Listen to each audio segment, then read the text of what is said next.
সুখী দেশ, কৃষক হাসলে বাঁচবে দেশ। হ্যাঁ বন্ধুরা, আমি শফিকুল ইসলাম হাফিজ আপনাদেরকে আজকে নিয়ে এসেছি পাবনা জেলার ঈশ্বরদী উপজেলার কলিমপুর ইউনিয়নের বড়িচার একটি গ্রামে, যেখানে কৃষকরা আগাম হাইব্রিড গাজর করে থাকে।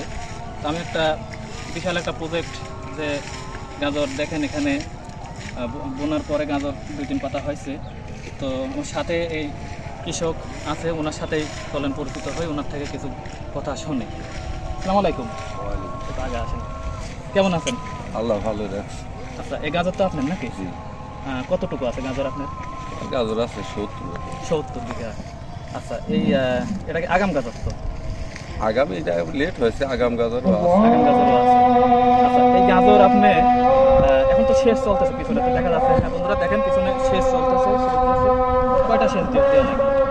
এটা সেচের কোন হিসাব নেই, এটা চিকন মাটি, এটা বেশি লাগে। আচ্ছা, এখানে সার কিভাবে দিচ্ছেন? বিঘা প্রতি কতটুকু সার লাগে?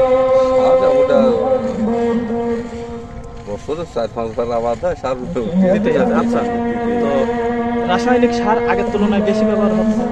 তা তো আচ্ছা, তো এই রাসায়নিক সার আমরা যেভাবে ব্যবহার করছি, এই রাসায়নিক সার আজকে যেভাবে দিচ্ছি, এটা যদি আগামী প্রজন্মের ক্ষেত্রে তাহলে আরো বেশি লাগবে।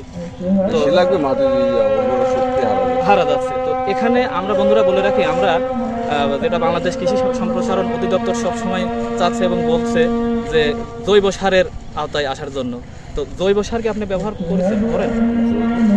আচ্ছা, এই জৈব সার যদি আমরা নিয়মিত ব্যবহার করি, তাহলে আমরা রাসায়নিক সারের প্রবণতা যেটা আমরা বাড়তির দিকে, সেটা রাসায়নিক সার ব্যবহার কমিয়ে আমরা জৈব সারটা যদি ব্যবহার করে জমির উর্বরতা শক্তি বৃদ্ধি পাবে এবং রাসায়নিক সারের উপরে যে চাপ, সেই চাপটা একটু কমে আসবে।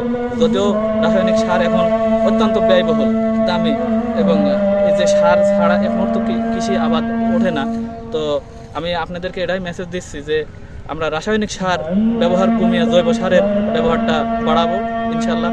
তো আপনার মোটামুটি সব মিলে 70 বিঘা গাজর। 70 বিঘা। এখানে কত বিঘা দাগ? এটা 22 বিঘা। এটা বোনা কতদিন? দিন 15। আচ্ছা, তো সার কি ব্যবহার হয়েছে? না।